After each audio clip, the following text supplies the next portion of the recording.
ನಮಸ್ತೆ, ತಮಗೆಲ್ಲರಿಗೂ ಧ್ರುವತಾರೆ ಯೂಟ್ಯೂಬ್ ಚಾನಲ್ಗೆ ಸ್ವಾಗತ. ಆಕಾಶದ ನೀಲಿಯಲ್ಲಿ ಚಂದ್ರತಾರೆ ತೊಟ್ಟಿಲಲ್ಲಿ ಬೆಳಕನಿಟ್ಟು ತೂಗಿದಾಕೆ, ನಿನಗೆ ಬೇರೆ ಹೆಸರು ಬೇಕೆ, ಸ್ತ್ರೀ ಅಂದರೆ ಅಷ್ಟೇ ಸಾಕೆ ಎಂಬ ಕವಿವಾಣಿಯಂತೆ ಎಲ್ಲ ಮಹಿಳೆಯರಿಗೂ ಧ್ರುವತಾರೆ ಪೂರ್ವ ಪ್ರಾಥಮಿಕ ಶಾಲೆ ಮತ್ತು ಧ್ರುವತಾರೆ ಯೂಟ್ಯೂಬ್ ಚಾನಲ್ ವತಿಯಿಂದ ಮಹಿಳಾ ದಿನಾಚರಣೆಯ ಹಾರ್ದಿಕ ಶುಭಾಶಯಗಳು. ಈ ಮಹಿಳಾ ದಿನಾಚರಣೆಯ ಪ್ರಯುಕ್ತ ನಾವು RGICM ಮತ್ತು RGPU ಕಾಲೇಜ್ ದಾವಣಗೆರೆ ಈ ಒಂದು ಕಾಲೇಜಿಗೆ ಭೇಟಿಯನ್ನು ನೀಡಿದ್ವಿ. ಹಾಗೆಯೇ ಶ್ವೇತಾ ಗಾಂಧಿ ಅಧ್ಯಕ್ಷರು RGICM ಮತ್ತು RGPU ಕಾಲೇಜ್ ಇವರನ್ನು ಭೇಟಿ ಮಾಡಿ ಶ್ವೇತಾ ಗಾಂಧಿ ಮೇಡಮ್ಗೆ ಮಹಿಳಾ ದಿನಾಚರಣೆಯ ಶುಭ ಕೋರಿ ಮಹಿಳೆಯರಿಗೆ ಶಿಕ್ಷಣದ ಅವಶ್ಯಕತೆ, ಉದ್ಯಮ ರಂಗದಲ್ಲಿ ಮಹಿಳೆಯರಿಗೆ ಇರುವ ಸವಾಲುಗಳೇನು, ಕೌಶಲ್ಯ ಅಭಿವೃದ್ಧಿ ಇವೆಲ್ಲವುದರ ಬಗ್ಗೆ ಮಾಹಿತಿಯನ್ನು ಅವರಿಂದ ತಿಳ್ಕೊಂಡ್ವಿ. ಬನ್ನಿ, ಹಾಗಿದ್ದರೆ ಇದೆಲ್ಲವುದರ ಅವರ ಮನದಾಳದ ಮಾತುಗಳನ್ನು ಅವರಿಂದನೇ ತಿಳ್ಕೊಳ್ಳೋಣ. ಸೊ ಅದಕ್ಕಿಂತನೂ ಮುಂಚೆ ಈ ಒಂದು ನಮ್ಮ ಚಾನಲ್ನ ಹೊಸದಾಗಿ ಯಾರು ನೋಡ್ತಾ ಇದ್ದೀರಾ ದಯಮಾಡಿ ನಮ್ಮ ಚಾನಲನ್ನು ಸಬ್ಸ್ಕ್ರೈಬ್ ಮಾಡಿ.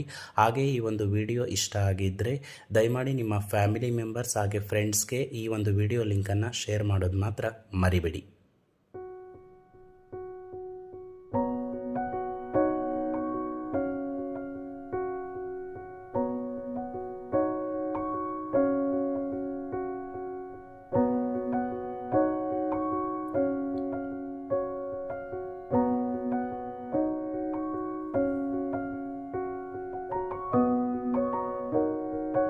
ಮೇಡಮ್, ಮೊದಲನೇದಾಗಿ ಧ್ರುವತಾರೆ ಯೂಟ್ಯೂಬ್ ಚಾನಲ್ಗೆ ಸ್ವಾಗತ.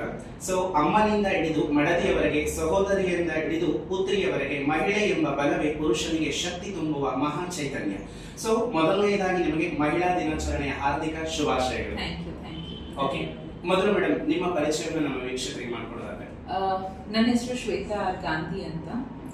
ನಾನು ದಾವಣಗೆರೆಯಲ್ಲೇ ಹುಟ್ಟಿ ಬೆಳೆದು ಇವತ್ತು ಕಾಯಕರ್ಮ ನನ್ನ ದಾವಣಗೆರೆಯಲ್ಲೇ ಇದೆ. ನಂದು ಎಜುಕೇಶನ್ ಸೆಂಟ್ ಪಾಲ್ಸ್ ಕಾನ್ವೆಂಟ್ ಇಂದ AVK ಕಾಲೇಜಲ್ಲಿ ಡಿಗ್ರಿ ಮುಗಿಸ್ಕೊಂಡು BCom ಡಿಗ್ರಿ ಮುಗಿಸ್ಕೊಂಡು ಯೂನಿವರ್ಸಿಟಿಯಲ್ಲಿ ನಾನು MBA ಮಾಡ್ಕೊಂಡಿದ್ದೀನಿ. 2004 ನಾನು ಔಟ್ಪುಟ್ ಆಗಿದ್ದು. ಅದ ನಂತರ ದಾವಣಗೆರೆಯಲ್ಲಿ ಒಂದು ಸ್ವಲ್ಪ ದಿನ ಕೆಲಸ ಮಾಡಿದೆ, ಬ್ಯಾಂಗ್ಳೂರ್ ಮಹೀಂದ್ರದಲ್ಲಿ ಒಂದು ಸ್ವಲ್ಪ ದಿನ ಕೆಲಸ ಮಾಡಿದೆ.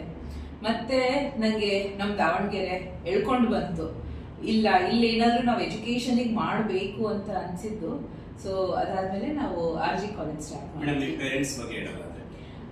ನಮ್ಮ ತಂದೆ ಒಬ್ರು ಇಂಡಸ್ಟ್ರಿಯಲಿಸ್ಟ್, ಆಕ್ಚುಲಿ ಹೌದು ಬಿಸ್ನೆಸ್ ಪರ್ಸನ್, ಬಟ್ ಇಲ್ಲಿಟ್ರೇಟ್ ಅಂತ ಹೇಳಿದ್ರು ತಪ್ಪಿಲ್ಲ. ಅವರು ಇದು ಸ್ಕೂಲಿಂಗ್ ಕ್ವಾಲಿಫಿಕೇಶನ್ ಅಥವಾ ಸ್ಕೂಲಿಂಗ್ ಆಗದೆ ಇರಬಹುದು ನಮ್ಮ ತಂದೆ ತಾಯಿ ಇಬ್ಬರಿಗೂ ಕೂಡ, ಬಟ್ ಅವ್ರಿಗೆ ಒಂದೇನಿತ್ತು ಅಂದ್ರೆ ಹೆಣ್ಮಕ್ಳಿಗೆ ಓದಿಸ್ಬೇಕು ಅಂತ ಬಹಳ ಇಚ್ಛೆ ಇತ್ತು.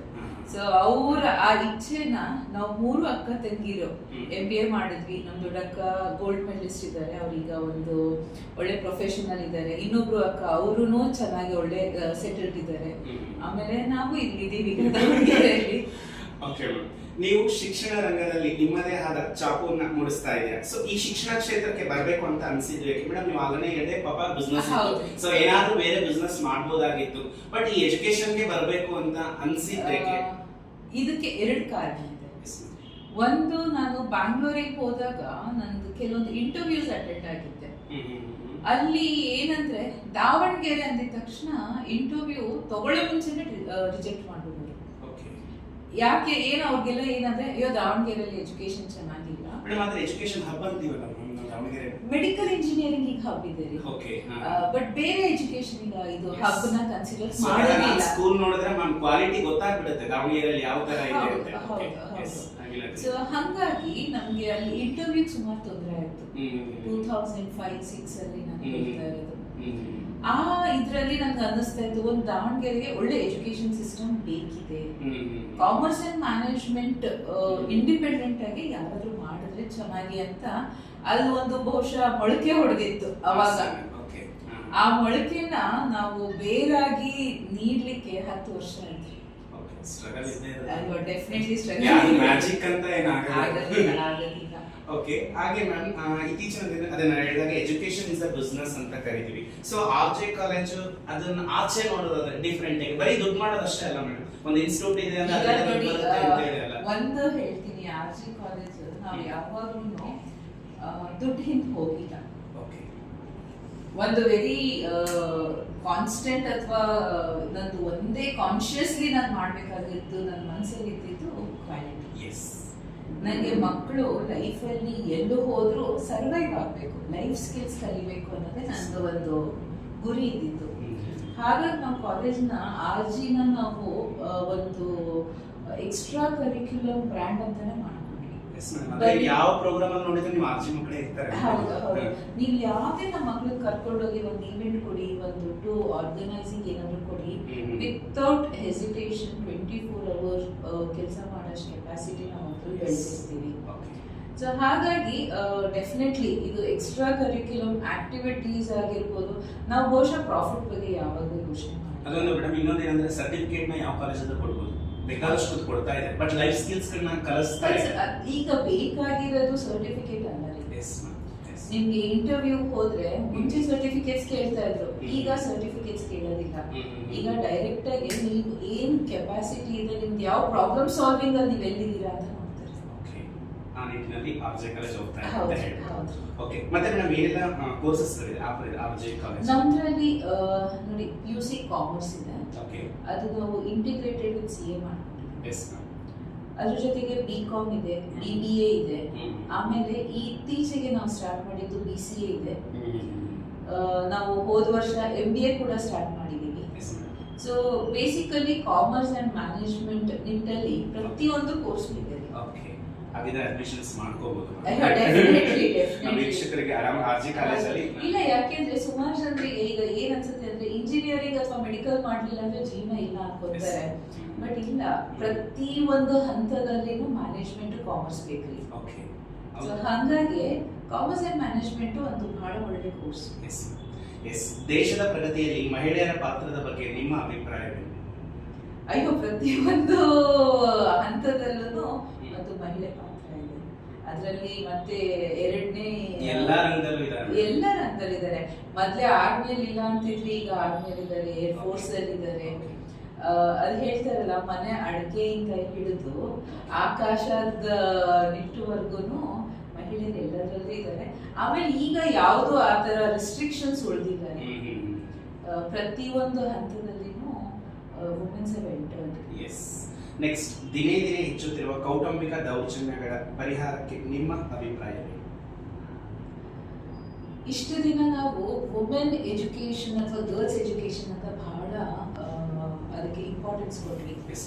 ಈಗ ನನ್ಗನ್ಸುತ್ತೆ ಮೇಲ್ ಡಾಮಿನೆಂಟ್ ಸೊಸೈಟಿಯಲ್ಲಿ ಗಂಡು ಮಕ್ಕಳಿಗೆ ಹೆಣ್ಮಕ್ಳ ಜೊತೆಗೆ ಹೆಂಗೆ ವರ್ತಿಸ್ಬೇಕು ಅನ್ನೋದು ಅವ್ರು ಸಣ್ಣವರಿಂದಾನೇ ಹೇಳ್ಕೊಡೋ ಅಂತ ಅವಶ್ಯಕತೆ ಬಂದಿದೆ. ಈಗ ಅವಶ್ಯಕತೆ ಬೇಕು ಹೌದು. ಗಂಡು ಮಕ್ಕಳು ಹೇಗೆ ಒಂದು ಸಣ್ಣ ಹುಡುಗಿಯಿಂದ ಹಿಡಿದು ಅವರ ಟೀಚರ್ ಇರ್ಬೋದು, ತಾಯಿ ಇರ್ಬೋದು, ಅಥವಾ ಅವರ ಸಖಿ ಫ್ರೆಂಡ್ಸ್ ಇರ್ಬೋದು, ಪ್ರತಿಯೊಬ್ಬರ ಜೊತೆಗೆ ಅವ್ರು ಹೆಂಗ್ ವರ್ತಿಸ್ಬೇಕು ಅನ್ನೋದನ್ನ ಈಗ ಒಂದು ಸ್ವಲ್ಪ ಸೊಸೈಟಿ ಆ ಕಡೆ ನೋಡಿದ್ರೆ ಚೆನ್ನಾಗಿರುತ್ತೆ. ಬದಲಾಗುತ್ತಿರುವ ಸಾಮಾಜಿಕ ಪರಿಸ್ಥಿತಿಯಲ್ಲಿ ಯುವತಿಯರ ವರ್ತನೆಗಳ ಬಗ್ಗೆ ನಿಮ್ಮ ಅಭಿಪ್ರಾಯವೇನು? ಒಬ್ಬ ಹೆಣ್ಣಾಗಿ ನೀವು ಏನ್ ಹೇಳ್ತೀರ ಬಗ್ಗೆ? ಈಗ ಮೊಬೈಲ್ ಬಂದ್ಬಿಟ್ಟಿದೆ. ಮೊಬೈಲ್ ಬಂದಿರೋದ್ರಿಂದ the world is in their hands. ಪ್ರಪಂಚ ಕೈಯಲ್ಲಿ ಬಂದಿದೆ. ಸೊ ಅವ್ರಿಗೆ ಏನ್ ಅನ್ಸುತ್ತೆ ಅಂದ್ರೆ ನನಗೆಲ್ಲ ಗೊತ್ತು. ಆ ಒಂದು ನಾನು ಇತ್ತೀಚೆಗೆ ನೋಡ್ತಿರೋದು ಐ ನೋ ಎವ್ರಿಥಿಂಗ್ ಅನ್ನೋದನ್ನ ಒಂದ್ ಸ್ವಲ್ಪ ಹೆಣ್ಮಕ್ಳಾಗಿನೂ ನಾವು ಕೆಲವೊಂದ್ಸತಿ ನಮಗೆ ಎಲ್ಲ ಬರ್ತಿದ್ರು ನಾವು ಸೂಕ್ಷ್ಮತೆಯಿಂದ ಇರ್ಬೇಕು ಅಂತಾರೆ. ಸೊಸೈಟಿಗೆ ಅದು ಹೆಂಗಿರುತ್ತೆ ನಾವು ಹಂಗೆ ಅಡ್ಜಸ್ಟ್ ಆಗ್ಬೇಕಾಗುತ್ತೆ. ಹೌದು. ಓಕೆ, ಇತ್ತೀಚಿನ ದಿನಗಳಲ್ಲಿ ವಿವಾಹ ವಿಚ್ಛೇದನಗಳ ಬಗ್ಗೆ ನಿಮ್ಮ ಅಭಿಪ್ರಾಯ ಮತ್ತು ಕಾರಣಗಳು ಏನು? ಅಂದ್ರೆ ಈಗ ಮ್ಯಾಮ್ ಏನಂದ್ರೆ ಹೆಣ್ಮಕ್ಳು ಕೂಡ ಸರಿಸಮವಾಗಿ ದುಡಿತಾ ಇದ್ದಾರೆ. ಸೊ ಆಗ ಅಡ್ಜಸ್ಟ್ಮೆಂಟ್ ಅನ್ನೋದು ಈಗ ಗಂಡಿನಷ್ಟೇ ಮೀನ್ಸ್ ಹೆಣ್ಮಕ್ಳು ಕೂಡ ದುಡಿದಾಗ ಏನಾಗುತ್ತೆ, ಮನೆ ಮತ್ತೆ ಹೊರಗಡೆ ಎರಡನ್ನೂ ನಿಭಾಯಿಸುವಂತ ಒಂದು ಜವಾಬ್ದಾರಿ ಇದೆ. ಆ ಒಂದು ನಿಟ್ಟಿನಲ್ಲಿ ನೋಡೋದಾದ್ರೆ ವಿಚ್ಛೇದನಗಳು ಜಾಸ್ತಿ ನೋಡಿ. ವಿಚ್ಛೇದನಕ್ಕೆ ಬರೀ ಹೆಣ್ಣೆ ಕಾರಣ ಇರಲ್ಲ.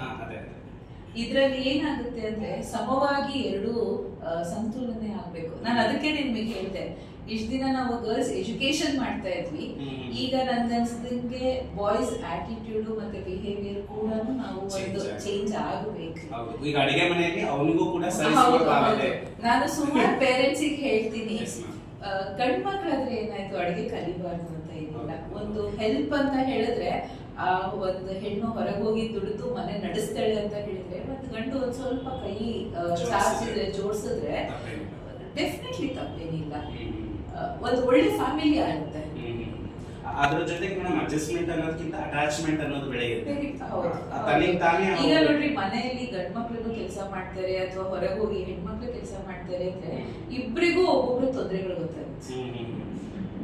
ಸೊ ಯಾವುದೇ ರಿಲೇಶನ್ಶಿಪ್ ವಿಕೃತವಾಗಿ ಹೋಗೋದಿಲ್ಲ.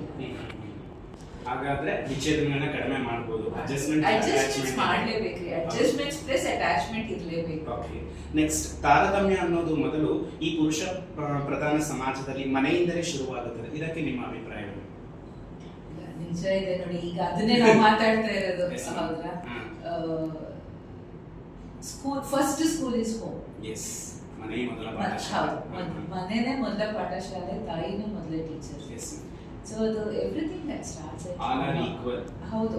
ಆಮೇಲೆ ಈಗ ಮುಂಚೆ ತರ ಹೆಣ್ಮಕ್ಳಿಗೆ ಇದ್ ಮಾಡೋದಾಗ್ಲಿ ಅಥವಾ ಗಂಡ್ ಮಕ್ಳಿಗಾಗ್ಲಿ ನಾವು ಕಾಲೇಜಲ್ಲಿ ನೋಡ್ತೀವಲ್ಲ, ಹೆಣ್ಮಕ್ಳಿಗೂ ಅಷ್ಟೇ ಮಾನ್ಯತೆ ಕೊಟ್ಟು ಎಜುಕೇಶನ್ಗೆ ಹಾಕ್ತಾ ಇದ್ದಾರೆ. ಅದು ಬೆಟರ್ ಎಕ್ಸಾಂಪಲ್ ಅಂದ್ರೆ ನೀವೇ ಇದೀರಲ್ಲ, ಎಷ್ಟೊಂದು ಜನಕ್ಕೆ ಕೆಲಸ ಕೊಟ್ಟಿದ್ದೀರಾ. ನಮ್ದ್ರಲ್ಲಿ ಹೆಣ್ಮಕ್ಳೇ ಜಾಸ್ತಿ ಮೀನ್ಸ್ ಜಾಬ್ ಅಂತ ಹೆಂಗ್ ಹುಡ್ಕೊಂಡು ಹೋಗ್ಲಿಲ್ಲ, ನೀವು ಕ್ರಿಯೇಟ್ ಮಾಡಿದಿರಲ್ಲ ಎಷ್ಟೊಂದು ಜನಗಳಿಗೆ. ಓಕೆ. ನೆಕ್ಸ್ಟ್, ವೈಟ್ ಲೋಟಸ್ ಅಂದರೆ ಶ್ವೇತ ಕಮಲ. ಸೊ ನೀವು ಹೇಳಿದ ಅಕ್ಷರಕನ್ನ ನಾವು ಕೆಸರಿಗೆ ಹೋಲಿಸೋದಾದ್ರೆ ಆ ಕೆಸರನ್ನ ಮೆಟ್ಟಿ ನಿಂತು, ಈಗ ನಾವು ಮೇಡಮ್ ಒಂದು ಇನ್ಸ್ಟಿಟ್ಯೂಟ್ ಮಾಡಿರ್ತೀರಾ, ಬಟ್ ಮ್ಯಾಮ್ ನಿಮಗೆ ಗೊತ್ತಿಲ್ಲ, ನನಗೆ ಗೊತ್ತಿದೆ, ನೀವು ಒಬ್ಬರನ್ನ ಯಾರನ್ನೋ ನಂಬಿರ್ತೀರಾ, ಅಮೌಂಟ್ ಹಾಕ್ತೀರಾ, ನಡೆಸಬೇಕು ಅಂತ ಹೋಗ್ತೀರಾ, ಕೆಲವೊಂದು ಅಬ್ಸ್ಟ್ರಕಲ್ ಬರುತ್ತೆ. ಸೊ ಅದನ್ನ ಮೀರಿ ನಿಲ್ಲೋದು ಒಂದು ಚಾಲೆಂಜ್. ಈಗ ನೋಡಿ, ಪ್ರತಿ ದಿನನೂ ಒಂದು ಯುದ್ಧ. ಪ್ರತಿ ಬೆಳಕಾದ್ರೆ ಒಂದು ಯುದ್ಧ ಇರುತ್ತೆ. ಸೊ ಆ ಯುದ್ಧದಲ್ಲಿ ನನ್ಗೆ ಕೆಲವೊಂದು ನಮ್ಮ ತಂದೆಯವರು, ನಮ್ಮ ತಾಯಿಯವರು ಕೆಲವೊಂದು ಪಾಠ ಹೇಳ್ಕೊಟ್ಟಿದ್ದು ನನ್ಗೆ ಲೈಫ್ ಬಹಳ ಯೂಸ್ ಆಗಿದೆ. ಈಗ ಒಂದು ಸುಮ್ಮನೆ ಸಿಂಪಲ್ ಆಗಿ ಹೇಳೋದು ಅಂದ್ರೆ, ನೀನ್ ಕಾಯಕ ಮಾಡು, ಎಕ್ಸ್ಪೆಕ್ಟೇಷನ್ಸ್ ಇಟ್ಕೋಬೇಕು. ಸೊ ನಮ್ ಕಡೆಯಿಂದ ನಾವು ಯಾವಾಗ್ಲೂ ಪ್ರತಿದಿನ ಅಷ್ಟೇ ಕಷ್ಟಪಡ್ತೀವಿ, ಅಷ್ಟೇ ಈಗ ನಾವು ಚೆನ್ನಾಗ್ ಆಗಿದೆ ಅಂತ ಹೇಳಿ ಸೀಟಲ್ಲಿ ಹಿಂದೆ ಹೊರ್ಕೊಂಡು ಕೂತಿರೋದಿಲ್ಲ. ನಮ್ದು ಏನ್ ಇರುತ್ತೆ ಅಂದ್ರೆ ಪ್ರತಿದಿನ ಕಷ್ಟಪಡಬೇಕು. ಪರಿಶ್ರಮ ನಿಮ್ದು ಫಲದೇವ. ಓಕೆ. ಒಬ್ಬ ಯಶಸ್ವಿ ಪುರುಷನ ಹಿಂದೆ ಒಬ್ಬ ಮಹಿಳೆ, ಹಾಗೆಯೇ ನಿಮ್ಮ ಹಿಂದೆ ಒಬ್ಬ ಸಪೋರ್ಟ್ಗೆ ಒಂದು ಪೇರೆಂಟ್ಸ್ ಅಥವಾ ಫ್ರೆಂಡ್ಸ್ ಯಾರಿದ್ದಾರೆ? ಅಂದ್ರೆ ರೋಲ್ ಮಾಡೆಲ್ ಅಂತ. ರೋಲ್ ಮಾಡೆಲ್ ಅಂತ ಹೇಳಿದ್ರೆ ನಾನು ನಮ್ಮ ತಂದೆ ಹೇಳ್ಬೇಕು ಅನ್ಕೋತೀನಿ. ಡೆಫಿನೆಟ್ಲಿ ಅವರು ಏನು ಓದಿರ್ಲಿಲ್ಲ ಅಂದ್ರೂ ಅವ್ರಿಗಿತ್ತು ಹೆಣ್ಮಕ್ಳು ಎಜುಕೇಶನ್ ಆಗ್ಲೇಬೇಕು, ಓದ್ಲೇಬೇಕು ಅಂತ. ಅಲ್ಲ ಮ್ಯಾಮ್, ಈಗ ಒಂದು ಕಾಲೇಜ್ ತಗೊಳ್ರಿ, ನೀನೇನ್ ಮಾಡ್ತೀಯಾ ಮಾಡ್ಬೇಡ ಅಂತ ಯಾವತ್ತೂ ರಿಸ್ಟ್ರಿಕ್ಷನ್ಸ್ ಯಾವತ್ತೂ ಮಾಡಿದ್ದಾರೆ. ಇಲ್ಲ, ನಮ್ಮ ತಂದೆಯವ್ರು ಮಾತ್ರ ಪ್ರತಿ ಸತಿನೂ ನಮಗೆ ನಾವೇನಾದ್ರೂ ಮಾಡ್ತೀವಿ ಅಂತ ಹೇಳಿದ್ರೆ ನಮ್ಗಿಂತ ಜಾಸ್ತಿ ಅವ್ರು ಎಕ್ಸೈಟೆಡ್ ಇರ್ತಿದ್ರು. ಓಕೆ, ನೀವು ಮನೇಲಿ ಸಾಕು ಎಜುಕೇಶನ್ ಕೊಡ್ಸಿದೀವಿ ಸಾಕು ಯಾವಾಗೂ ಹೇಳಿಲ್ಲ. ಅಥವಾ ಯಾವಾಗೂ ನಮ್ಗೆ ಇನ್ಫ್ಯಾಕ್ಟ್ ಹೆಂಗ್ ಹೇಳ್ತಾ ಇದ್ರು ಅಂದ್ರೆ, ಕಾಲೇಜ್ ನಾವು ಎವಿಕೆ ಓದಿರೋದ್ರಿಂದ ಅಲ್ಲಿ ಬೆಳಗ್ಗೆ ನಮ್ಗೆ ಹಾಫ್ ಡೇ ಕಾಲೇಜ್ ಇರ್ತಾ ಇದ್ದಿದ್ದು. ಮುಗ್ರಿ ಅಲ್ಲಿ ಮನೇಲಿ ಹೋಗಿ ಏನ್ ಮಾಡ್ತೀರಾ, ಫ್ಯಾಕ್ಟ್ರಿಗೆ ಬನ್ರಿ, ಬಿಸ್ನೆಸ್ ಅಲ್ಲಿ ಕೂತ್ಕೊಳ್ರಿ, ಕಲ್ತ್ಕೊಳ್ರಿ. ನಮ್ದು ಪ್ಲಾಸ್ಟಿಕ್ ಮ್ಯಾನುಫ್ಯಾಕ್ಚರಿಂಗ್ ಯೂನಿಟ್ ಇತ್ತು. ಸೊ ನಮ್ಮ ತಂದೆಯವರು ಮತ್ತೆ ಅಣ್ಣ ತೀರ್ಕೊಂಡ್ಮೇಲೆ ನಾವು ಅದನ್ನ ಬಿಟ್ಟು ಎಜುಕೇಶನ್ ಸಿಸ್ಟಮ್ ಸ್ಟಾರ್ಟ್ ಮಾಡಿದ್ವಿ. ಒಬ್ಬ ಮಹಿಳೆಯಾಗಿ ತೊಟ್ಟಿಲನ್ನು ತೂಗುವ ಕೈ ಜಗತ್ತನ್ನೇ ಆಳಬಲ್ಲದು ಅಂತ ಹೇಳ್ತಾರೆ. ಹಾಗೆ ಒಬ್ಬ ಯಶಸ್ವಿ ಮಹಿಳೆಯಾಗಿ ಮೇಡಮ್ ನಿಮಗೆ ಎಷ್ಟು ಹೆಮ್ಮೆ ಅನಿಸಿದೆ? ನಮ್ಗೆ ಇನ್ನು ನನ್ನ ಪ್ರಕಾರ ನಾನು ಇನ್ನೂ ಯಶಸ್ವಿ ಆಗಿಲ್ಲ ಅನ್ಕೊಂತೀನಿ. ನನ್ಗೆ ಇನ್ನೂ ಏನಂದ್ರೆ, ಪ್ರತಿ ಹಂತದಲ್ಲಿ ಇನ್ನೂ ಹೆಣ್ಮಕ್ಳಿಗೆ ಕಷ್ಟ ಬರುತ್ತೆ. ಈಗ ಒಂದು ಅಫಿಷಿಯಲ್ ಗವರ್ಮೆಂಟ್ ಕೆಲಸಗಳಾಗಿರ್ಬೋದು, ಅಥವಾ ನಾವು ಪ್ರತಿ ಕ್ಷಣನೂ ಇನ್ನೂ ಪ್ರೂವ್ ಮಾಡ್ಬೇಕಿದೆ. ಈಗ ನಮ್ಮ ಕೆಪಾಬಿಲಿಟೀಸ್ ನ ಪ್ರತಿದಿನ ನಾವು ಪ್ರೂವ್ ಮಾಡ್ಬೇಕಾಗಿದೆ. ಅದೇ ಒಂದು ಗಂಡು ಮಕ್ಕಳಾದ್ರೆ ಈಗ ಅವ್ರ ಕಾಲೇಜ್ ನಡೆಸ್ತಾ ಇದ್ದಾಗ ಹಾಗೆ ಚೆನ್ನಾಗಿದೆ ಅಂತ, ಬಟ್ ನಮ್ಮ ಮೇಲೆ ಪ್ರತಿ ಸತಿನೂ ಡೌಟಿಂಗ್ ಅಲ್ಲಿ ನೋಡ್ತಾರೆ. ಇದನ್ನ ನಾನು ಕಾರ್ಪೊರೇಟ್ಸ್ ಅಲ್ಲೂ ನೋಡಿದೀನಿ.